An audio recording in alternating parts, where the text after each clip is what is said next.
said, yeah. So Iyinoluwa earlier on was explaining to us about what the future of work means and why Africa is keying on this. So I think he made mention of how it can help to create over 400 million jobs, seeing that we are in the IT space and people can just with the laptops can work from everywhere. So I think that's really a very important point in making us understand what the future of work is about and how what we need to do to get there. So my next question is going to go to Mr. Leonard Stanley Ekeh. So we see particularly that the pandemic has accelerated both the pace, the need, and the uptake of technology.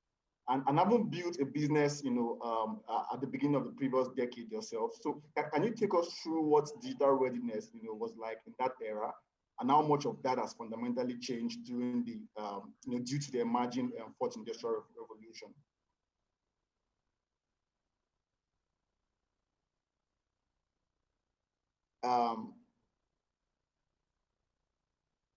Is Leonard? Hello. Yeah. Can you hear me? I can hear Mr. Leonard. Okay. Are you there? This question is for Mr. Leonard. Oh my God. Okay. Okay. Good evening, or good afternoon, or good evening here. Yeah. Well, thank you very much. I decided to join because I made this promise. So I'm speaking outside Nigeria and on the street actually. Just got out of the meeting. It's just Africa is a story, a very big story. A country that was completely analog about 35 years ago.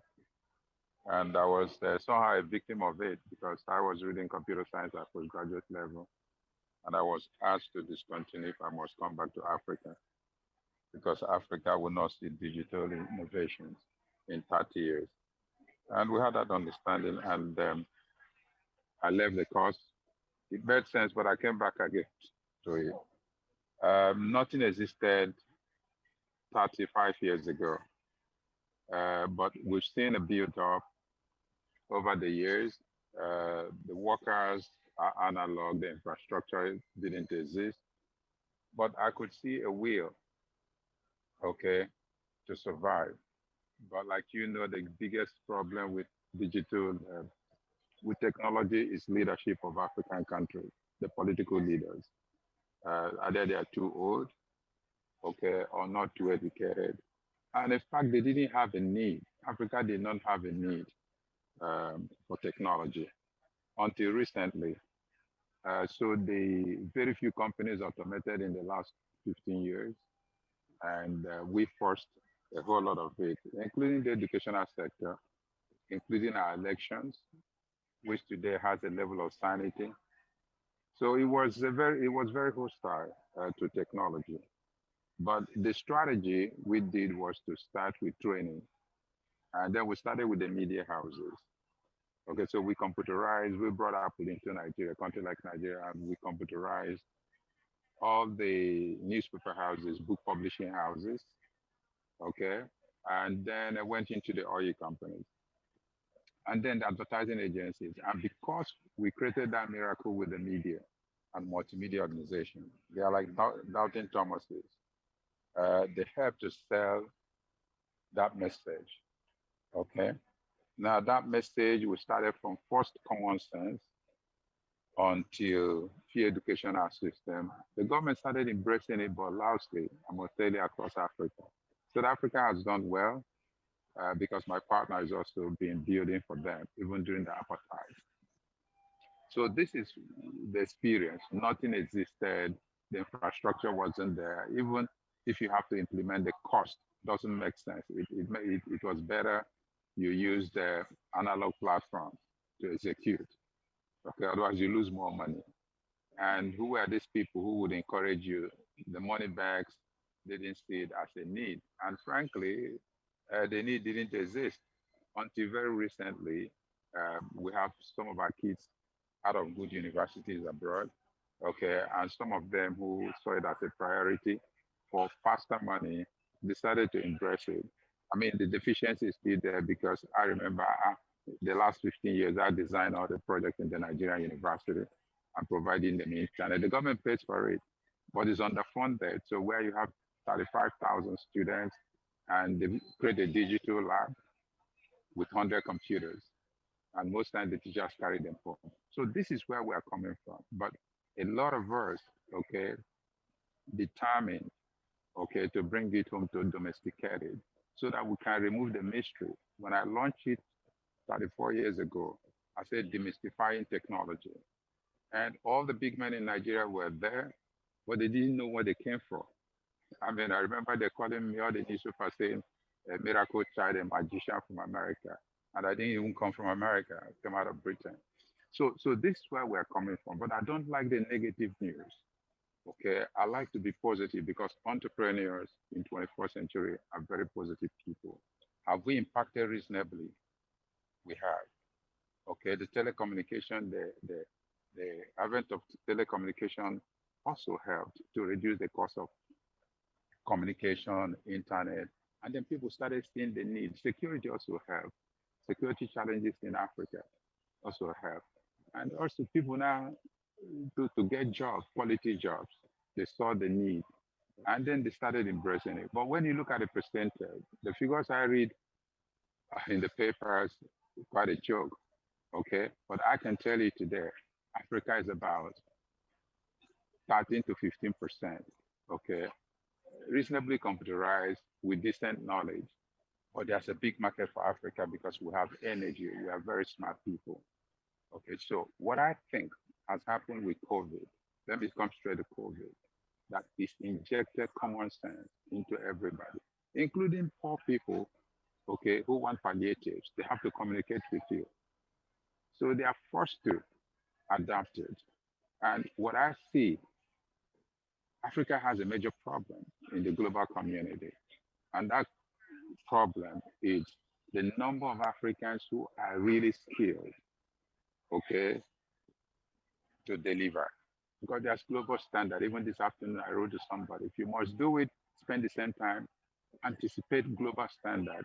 At the same cost, you will do it. Now, this has to do with the level of our primitive nature, which is not caused by us. Okay, these are developmental stages in every person's life. Okay, now, but the biggest problem, because it's a data century, now the biggest problem is integrity, because you need to trust somebody to have access, okay, to your backend. Can you trust that person? Will they abuse it?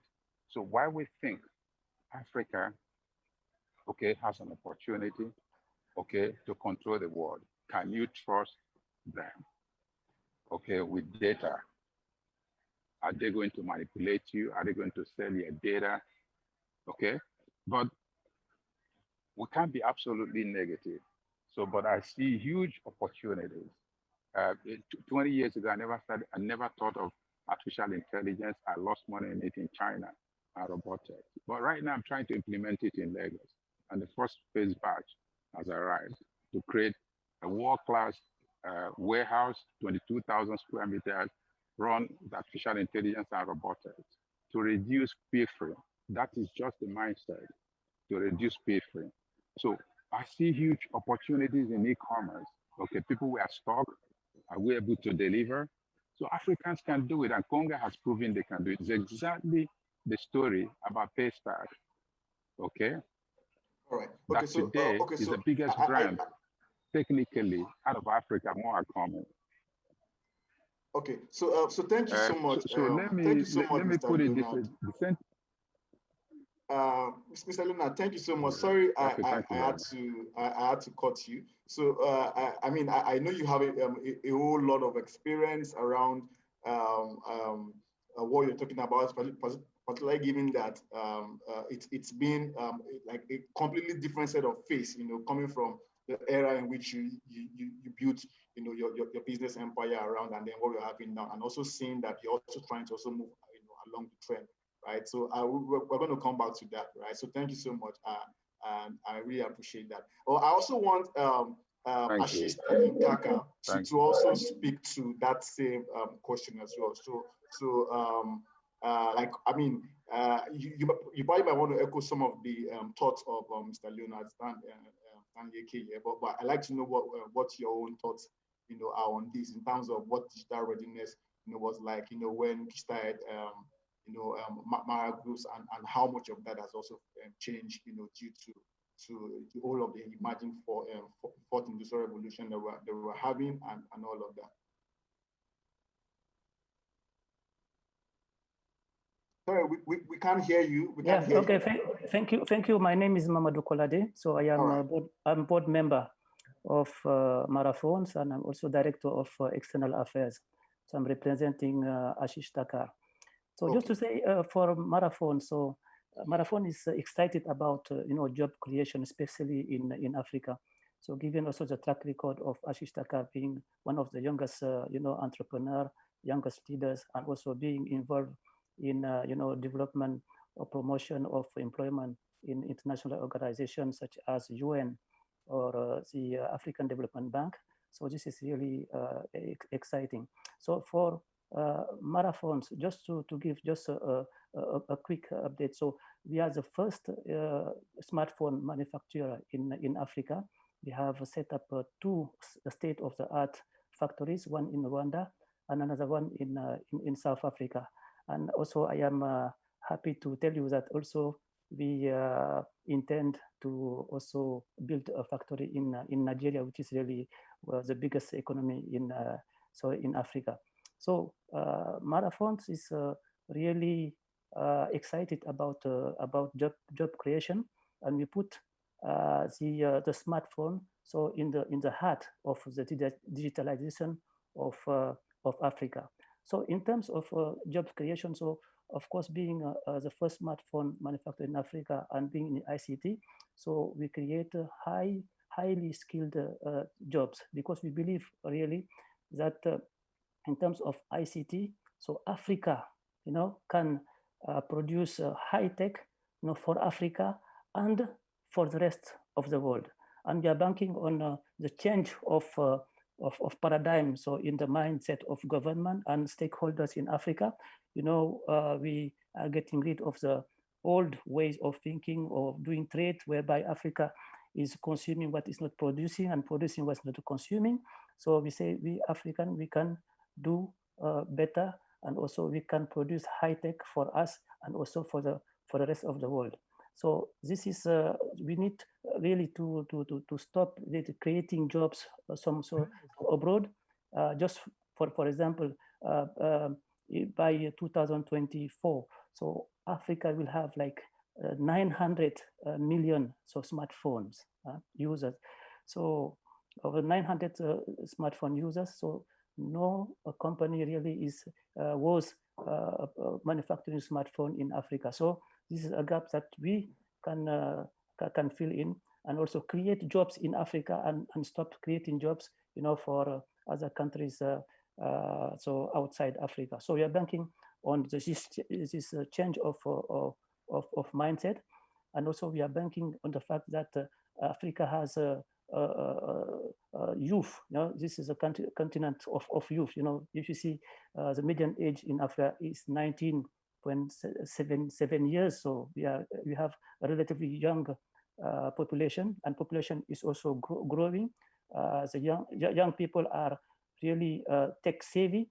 So if you see, for example, even in Nigeria, how social media are used, is it Facebook, is it YouTube, and so forth, by various stakeholders in Nigeria. So this is really worth mentioning. But what we say also is, okay, youth, in our strategy, in fact, you will see that in both countries where we operate, we have 94% of our employees are young people, meaning people of less than 35 years old. Meaning that by working between a smartphone manufacturer and Institute of Technology, and also with the support of government, so we can make things happen, because we were able also to build all those factories within even 1 year. But we also go further by addressing some gaps that we have seen. As we all know, there's gap in terms of coverage, rural, urban, gender gap, affordability. So we position ourselves as addressing those gaps. For example, in terms of affordability, we'll introduce SDG phones, meaning phones of less than $100. Yeah, but we are not just addressing the cost, but also the way that people will be able to buy the phone, meaning, okay, we can do install payment, bringing in applications and services that can, for example, in Nigeria, people will be able to pay, on a weekly basis, so according to their means. So okay. Just to say, we address those issues for the need for the youth and also for women, because I'm really happy to say also that in all our factories we have 67% of our employees are women, meaning that with the will, yeah. Mm-hmm. So we can achieve a lot right. A lot in Africa. All right, yeah. All right. Thank you so much for that. I particularly like the fact that you emphasized how there's been gender parity, having more women involved, which also then shows how what the future is like in terms of work, right? Where we then have like balance and not have that sort of marginalization, especially where job is concerned. So I think that's a very, very crucial point. And also given that I mean the workplaces are always there's this sort of bias or perception of bias, particularly when it comes to gender, and that is also changing. Okay, and I think that also helps us look at what to expect more in the workplace. So thank you so much for that. So that's very crucial. So my next question here is also going to, I'm going to come back to you, but I'm going to go back again to Iyinoluwa. I know Mohammed is probably smile at him, okay, when am I going to call him? But I want to hear his perspective here, and then I can then come to you, Mohammed. So Iyinoluwa, right? So we've been talking about how technology is playing, is taking a greater role in our lives and our everyday functioning, and then we say digital literacy is becoming increasingly crucial to success, right? So how can Africa, how can we fully harness, and position properly for this future of work where that is then inclusive and then also brings in everyone into the equation as well. So the question is So my question is to Aboyeji. So Mohammed, I'm going to come back to you. Definitely, I'm going to come back to you. So can you take that question, please? Yeah. So I think there has to be a strategy by African governments to think very carefully about the potential and opportunities of their young people. That's the only way that is possible to tap into the opportunities in the future of work. The African continent for a very long time has thought of its major resources to be oil or natural resources, but it has to make the mental shift from its leadership to the structure of its governments, to making that shift into understanding that human resources are really its most valuable resource, and that it has to build out these resources so that they're able to contribute back to the country, in terms of foreign exchange and in terms of export proceeds, rather than lose them as currently is the case through immigration and brain drain. And so if this is the foundation of African states' understanding of what it's going to take for them to be able to rebuild their economies, then the attitude towards investing in young people particularly will change. And what that looks like is essentially thinking very creatively about the key digital infrastructure that is required for one to be able to take advantage of the future of work. Like I talked about, power, internet, laptops, mobile phones, right? Then you got to think carefully about, again, platforms, digital platforms, the use of data, the use of identity, the use of DNA, all that kind of stuff. These are data platforms. And then overlaid on top of that, they got to think about new ways of reinventing digital financial services to enable young people to be able to make a decent living while engaging in the future of work, working for companies all over the world. What does that look like for our economies? And then on top of that, then you want to start having the conversation about digital entrepreneurship and digital skills, right? Where we're basically leveraging this infrastructure, the platforms, as well as digital financial services to further build on digital entrepreneurship and digital skills. So I think that's the holistic picture of what African countries need to be able to do to be able to fully harness the future of work that's coming. And if they don't do it, the countries are just going to descend into chaos, quite frankly, because, as we saw in Lagos last week, young people with nothing to do and all the time in the world on their hands, it just means things get burned up. So that's a decision that the elites of Africa and their governments would have to make. All right. Thank you so much for that, Iyinoluwa. So I like that you talked about what could go wrong when the elites and the leadership doesn't think about harnessing the productive population, and then empowering them with digital skills and all of things that can make them employable, and then also position them to be able to fit into a future where everything is going digital. So I like that, and it then also leads to the next question I want to ask Mohammed. So Mohammed, this is for you, and I like that. I like how he ended his own note. So we're looking at closing the entire digital divide, right? And we see in Africa how most times it always begins from the tertiary institutions or the institutions of learning and all of that, right?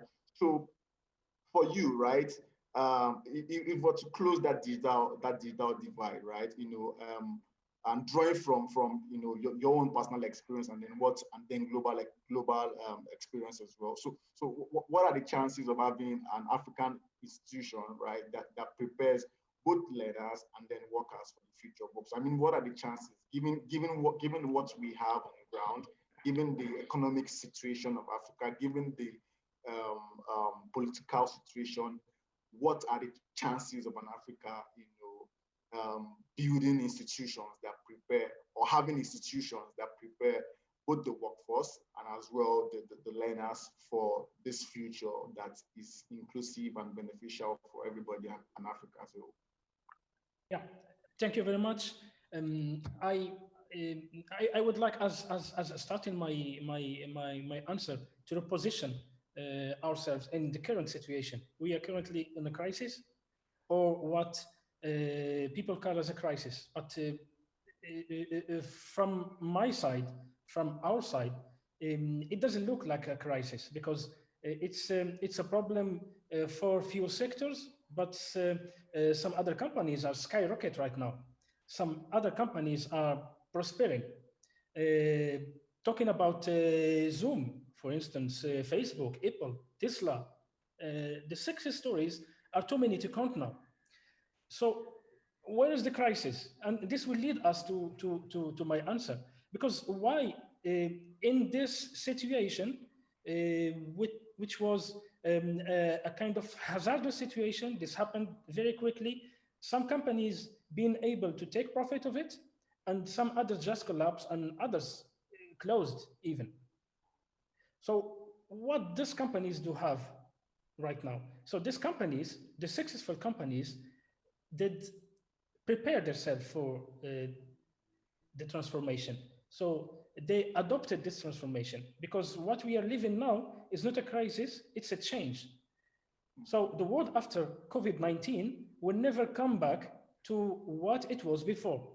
So it's not really a crisis, it's a change. So the world now has changed. And what has changed now in this world? Mainly people, because people are producing, are consuming, are delivering work. So the continents, if we count all the continents in the world, each continent took profit of this crisis. Some in the stock exchange, stock markets, for instance, they recorded the highest volume ever in their history. And it's insane during a crisis. Some companies in Europe are working on preparing vaccines. Some others in Asia are working in industries and delivering goods, masks, etc. But as African, what are we working on? What is the profit we are taking from this crisis, from this situation? So I think the only thing we have, which is the most valuable thing, is the human capital. We have people, we have brains. We just need to enable these people. We just need to encourage them and to put them in the right path, because everything turns around humans. And we've got so many humans in Africa. We've got a huge population. So let me come back to answer your question. Let me answer it with an experience. So in our company, we have decided a few months, one year and a half ago, to set up a training school. It's an internal training that where we receive people, everybody. We don't limit on any education level, and we get them inside this school. We do a training for them for 4 weeks, and believe me, people after that 4 weeks are completely different from what they were before that. And this is a complete human transformation that brings people, that put people on level with what is required right now, because it will not help somebody to study history to go work in an aeronautics company. It will not help somebody to do coding, the former coding we know, HTML, for instance. I'm sorry using technical vocabulary, but what the future is requiring from these people, how these people are going to deliver their work, and what work they are going to deliver. So what technology they are going to work on to be able to deliver and to be part of the workers of tomorrow. And talking about tomorrow, tomorrow is now. So now this situation is what is happening right now. So right now, the market, the work market is requiring completely new technologies, a completely new way of working, and really level of education. So as per our experience, if we got 3 people, one is a doctor level, it's something that is great, sure. One is an engineer, and one is a professional. I mean, got his diploma from a professional school. The 3 of them, we put them in the same school. The 3 of them will be able to deliver the same work. The level of education will bring us additional stuff, that's for sure. So the people can be more creative, can be more procedural, etc. But what Africa is needing right now is to have people getting the right skills for what the global market is demanding now. For instance, technologies are going to 3D printings, and people will be able to order their stuff, to personalize their orders and get them delivered to them. So what is in this flow, what is happening as work? So we've got designers, we've got people working on smart logistics, we've got people working on planning, we've got people working on Industry 4.0, and then we've got people working on ICT or IT and technology. So technology is a layer for sure, but everything has changed around it, and everything is around the people we are. So all right. I think Africa now is the biggest consumer of the new technologies. Okay. It's the first to consume everything new. But how much we produce out of that? Okay, all right. So I thank you so much. I think that was insightful. So I see we have about 5 minutes to go over a few questions that I think is important. So I'll like us to be very brief in the responses. So let's talk a bit about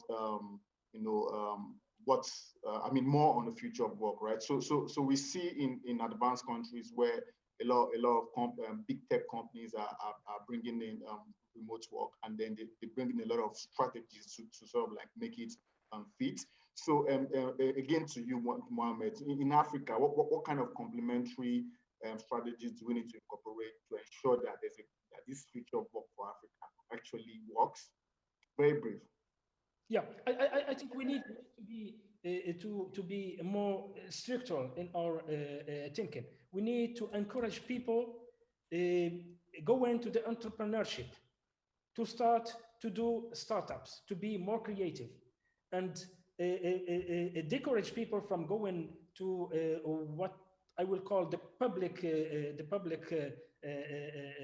employment.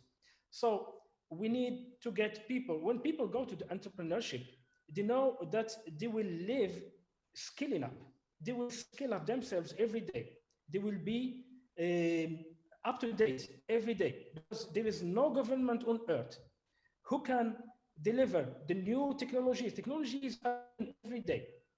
And school programs are being planned on 2 or 3 years. So it doesn't fit. So we need to encourage people to go to the entrepreneurship, to be more creative, and to have a job that can deliver today, not tomorrow. All right. Thank you very much. Thank you so much. Mr. Leonard, Stanley, Ekeh. So I want to pose the same question to you. So in 30 seconds, what kind of strategies do we need to bring in to sort of like make the future of work to actually be to stay in Africa? Like, Well, the truth is, you can't work on a structured economy. Africa needs a structure. There are a lot of young men. Miracle, one of them is online here. I had when he introduced him. He really climbed the tree with nothing. So what we need to do is consciously create a structure that educates people properly, skill them, certify them to become global brands. Okay, whether you're working in Nigeria, you're working in America, it's same standard. Okay, you have to deliver. So we should consciously, the private side we are doing it, but African one is hosted by the government. Okay, so we need to find that partnership. And I think because of this crisis, like what has happened in Nigeria, I read today, they are training 500,000.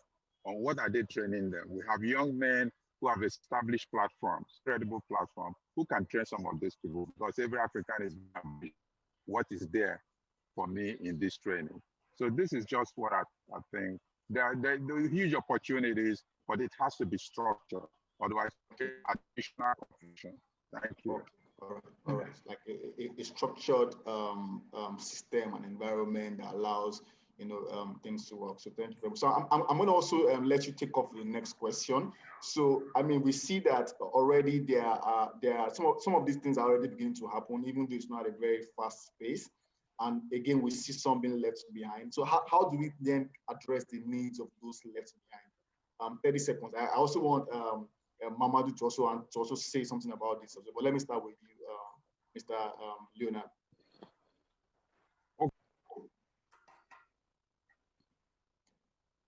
Hello, Mr. Leonard, can you hear me? So the question is, how do we then address the needs of those that have been left behind? Given that this movement has started and some people are already beginning to be pioneers and they are leading it. And for those who are left behind, what do we do about them? How do we get them involved? No, it's never too late. When there's a need, people will find a solution. It could happen with coronavirus, okay? Now, a lot of people didn't plan. There's no light in Africa. But I can tell you my group, including a security man, has a 1 kV generator.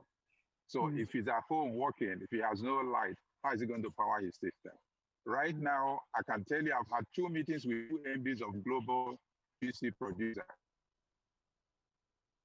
for PC today, it will come in April. It's not available, laptop. I have orders for 65,000. I can't find them. So it's not a price. So Africa is behind. But to summarize, you mentioned what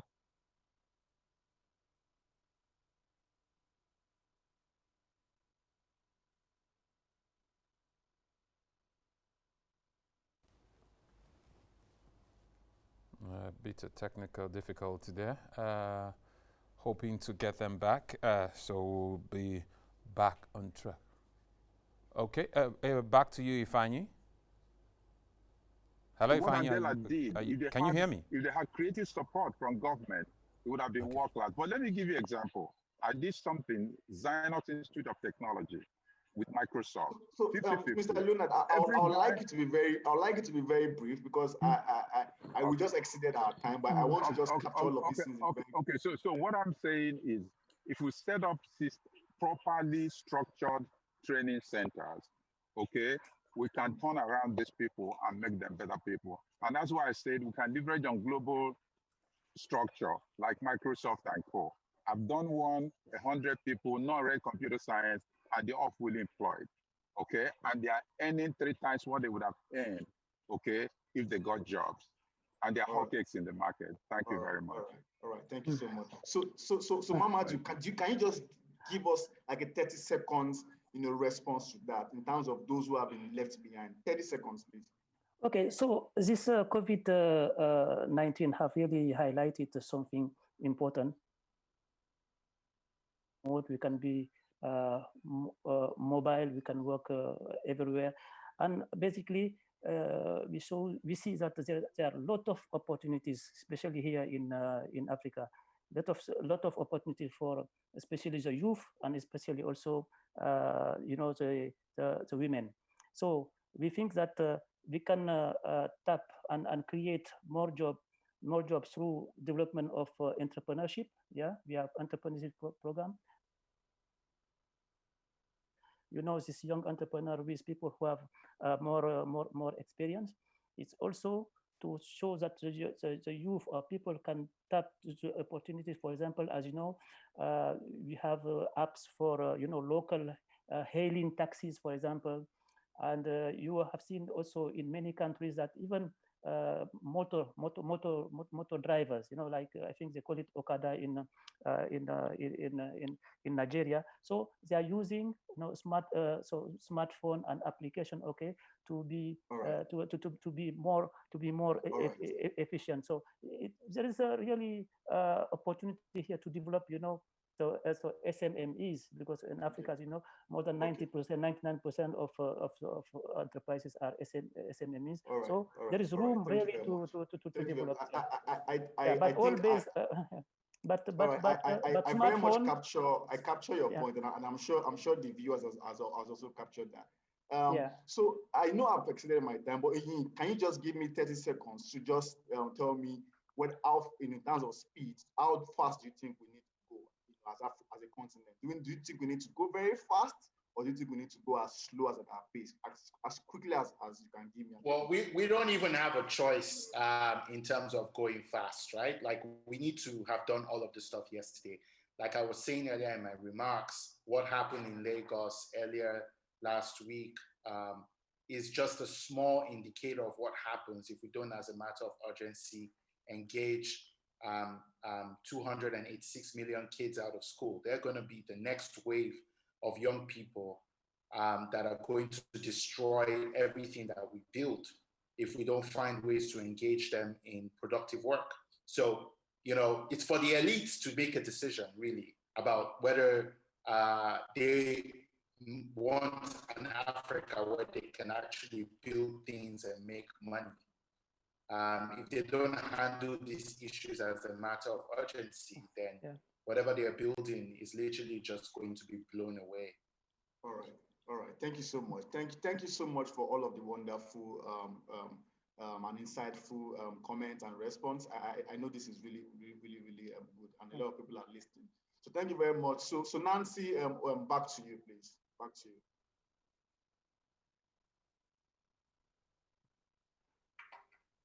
CEO, Mediapoint, Ifeanyi Ndiomewese. Thank you for moderating that session. And on behalf of the founder and the Chief Executive Officer, African Economic Summit, African Economic Congress, rather, sorry, in person, Nancy Najib, we would want to say thank you so much to our distinguished speakers. We would want to start off by thanking Iyinoluwa Aboyeji, founder, CEO of Future Africa.